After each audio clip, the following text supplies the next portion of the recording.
শাহজালাল বিজ্ঞান ও প্রযুক্তি বিশ্ববিদ্যালয় সংক্ষেপে সাস্ট আরও একটা গুরুত্বপূর্ণ ভিডিওতে তোমাদের স্বাগতম। আমরা শাহজালাল ও বিজ্ঞান প্রযুক্তি বিশ্ববিদ্যালয়ে আবেদন করতে যাই, শুরু থেকে নানা জটিলতার মধ্য দিয়ে পড়তেছি। তো অনেকেই আবেদন সম্পন্ন করতে পারতেছে এবং কি অনেকেই চাচ্ছে আরও একটা গ্রুপ এ আবেদন করতে, অর্থাৎ আরও একটা গ্রুপে সে আবেদন করতে ইচ্ছুক। সে একটা গ্রুপে আবেদন করছে, সে আরও একটা গ্রুপে আবেদন করতে ইচ্ছুক, তো অনেকেই পারতেছে না। এখন বর্তমান যারা শিক্ষার্থীরা যে সমস্যায় পড়তেছে যে আরও একটা গ্রুপে আবেদন করতে পারতেছে না বা স্লিপ ডাউনলোড করতে পারতেছে না। তো আমরা যদি একটু শাহজালাল বিজ্ঞান ও প্রযুক্তি বিশ্ববিদ্যালয়ের ওয়েবসাইটে আসি, সেখানে তারা স্পষ্টভাবে বলছে যে আরও একটা আপডেট হচ্ছে কি যে তোমাদের 31/1/2025 তারিখ পর্যন্ত আবেদন সময় বৃদ্ধি করছে। এটা একটা গুরুত্বপূর্ণ আপডেট। আরও একটা আপডেট হচ্ছে অন্য গ্রুপে আবেদন করতে, মানে আবেদন করছে সে একটা গ্রুপে, সে এখন চাচ্ছে অন্য গ্রুপে আবেদন করতে। তো এখন বর্তমান কিভাবে সে আবেদন করবে এই বিষয়টাই মূলত আজকের ভিডিওতে দেখাবো, এবং কি তোমরা পেমেন্ট স্লিপ আর ডাউনলোড কিভাবে করবা এই বিষয়টাও দেখাবো। এখানে আরো আপডেট বলছে যে তোমরা ইতিমধ্যে যেই কেন্দ্র সিলেক্ট করছো বা ছবি সিলেক্ট করছো বা ইত্যাদি তোমার ড্যাশবোর্ডে সকল তথ্য তোমরা পরিমার্জন করতে পারবা। তোমরা স্লিপ ডাউনলোড করে ফেলছো, সেক্ষেত্রে তোমার যদি কোনো কারণে ভুল হয়ে থেকে তাহলে তোমরা এটা পরিবর্তন করতে পারবা। এখানে কিন্তু স্পষ্টভাবে বলে দিছে যে সকল প্রার্থী প্রথমবার আবেদনের সময় শুধুমাত্র একটি ইউনিটে আবেদন সম্পন্ন করেছে, এখন অন্য ইউনিটে আবেদন করতে ইচ্ছুক তারা নিজ নিজ ড্যাশবোর্ড থেকে অন্য ইউনিটে আবেদন করতে পারবে। এটা একটা আপডেট। আর দ্বিতীয় আপডেট হচ্ছে ভর্তি কমিটির সিদ্ধান্ত মোতাবেক শাহজালাল বিজ্ঞান ও প্রযুক্তি বিশ্ববিদ্যালয়ে ভর্তি পরীক্ষার আবেদন সময়সীমা 31/1/2025 তারিখ পর্যন্ত বর্ধিত করা হয়েছে, অর্থাৎ তোমরা 31 তারিখ পর্যন্ত আবেদন করতে পারবা। আর একটা গুরুত্বপূর্ণ বিষয়, শাহজালাল ও বিজ্ঞান প্রযুক্তি বিশ্ববিদ্যালয়ে ভর্তি ইচ্ছুক আবেদনকারীর আবেদন শেষ তারিখ পর্যন্ত পরীক্ষার কেন্দ্র, কোটা, প্রশ্নপত্রের ভাষা পরিবর্তন করতে পারবেন। পরিবর্তন শেষে ফি পরিশোধ করে থাকলে পে স্লিপ পুনরায় প্রিন্ট করে নিতে পারবেন। এটা তোমাদের জন্য খুবই ভালো, যে যাদের ভুল হয়েছে তারা অবশ্যই চেঞ্জ করতে পারবা। তো এখন আমরা দেখবো যে অন্য ইউনিটের আবেদন তোমরা কিভাবে করতে পারো। সেক্ষেত্রে আমাদের এই ওয়েবসাইটে আসতে হবে। ওয়েবসাইটটি ইতিমধ্যে তোমাদের চেনা পরিচিত। তো এখানে আমাদের লগ ইন অপশনে ক্লিক করতে হবে। লগ ইন অপশনে ক্লিক করলে ইউজার আইডি এবং পাসওয়ার্ড দিয়ে তোমাদের স্ব ড্যাশবোর্ডে তোমাদের নিয়ে যাবে, অর্থাৎ তোমাদের প্রোফাইলে নিয়ে যাবে। তো প্রোফাইলে নিয়ে যাওয়ার পর অ্যাপ্লিকেশন অপশনে আমরা ক্লিক করব। অ্যাপ্লিকেশন অপশনে ক্লিক করলে আমাদের এরকম ইন্টারফেস আসবে।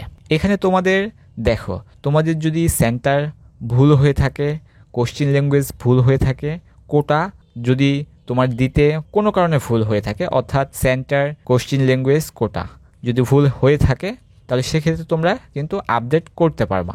এখন অনেকের প্রশ্ন আসতে পারে যে আমাদের ছবি ব্যাকগ্রাউন্ড রঙিন হয়ে গেছে বা ছবি দিতে আমাদের চেনা যাচ্ছে না ইত্যাদি যদি হয়ে থাকে, সেক্ষেত্রে আমরা পারবো কিনা এই বিষয়টা যদি আমরা একটু পার্সোনাল ইনফরমেশনতে দেখি, তাহলে এখানে দেখো ছবির ক্ষেত্রে কিন্তু কোনো চেঞ্জ করার অপশন নাই। তো সেক্ষেত্রে তোমরা ছবি চেঞ্জ করতে পারবা না হয়তো। এখন আমরা দেখবো যে তোমরা অন্য ইউনিটে আবেদন কিভাবে করবা। আমরা ড্যাশবোর্ডে লগ ইন করার পর অ্যাপ্লিকেশন অপশনে ক্লিক করব। অ্যাপ্লিকেশন অপশনে ক্লিক করলে একটু নিচে স্ক্রল করলে এই যে ইউনিট অ্যাপ্লিকেশন, এখানে অনেক কিছু বলছে যে এখানে সুন্দর করে কি বলছে যে you may apply for A1 or A2 unit. For A2 unit your must select exam centre select. তো এখানে তোমার A2 ইউনিট এর ক্ষেত্রে, অর্থাৎ তোমরা যদি এটা আবেদন করে থাকো তাহলে you must select exam centre select দিতে হবে। তো অবশ্যই তোমরা এটা ভালো করে দেখে তোমরা আবেদনটা করবা। আর যাদের মূলত বি ইউনিট বা অন্য কোনো ইউনিট অ্যাপ্লাই করা থেকে থাকে তাহলে সেক্ষেত্রে এই যে অ্যাপ্লিকেশন পেমেন্ট কমপ্লিট তার স্লিপ কিন্তু ডাউনলোড হয়ে থাকে। তো এখন সে যদি চায় যে অন্য ইউনিটে আবেদন করতে, সেক্ষেত্রে তোমরা এই যে সিলেক্ট করবা, দিয়ে মূলত এই যে অ্যাপ্লাই ফর সিলেক্ট ইউনিট দিয়ে এখানে ক্লিক করতে হবে।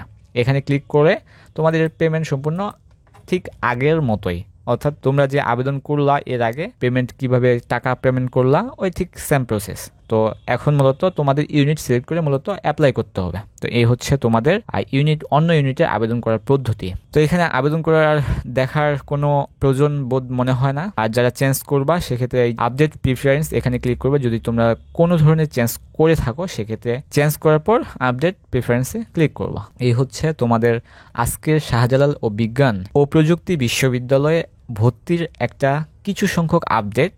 প্রথম আপডেট হচ্ছে 31 তারিখ পর্যন্ত তোমাদের সময় বৃদ্ধি করছে আবেদন করার।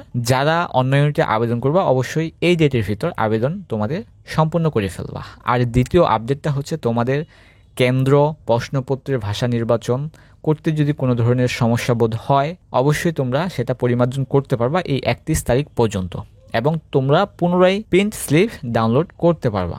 তো এটা হচ্ছে মূলত একটা আপডেট। তো এই হচ্ছে শাহজালাল ও বিজ্ঞান ও প্রযুক্তি বিশ্ববিদ্যালয় আপডেট সমূহ। তো দেখা হচ্ছে নতুন কোনো আপডেট ইনফরমেশন, আপডেট কোনো ভিডিওর সাথে। সে অবধি ভালো থাকবা। আসসালামু আলাইকুম।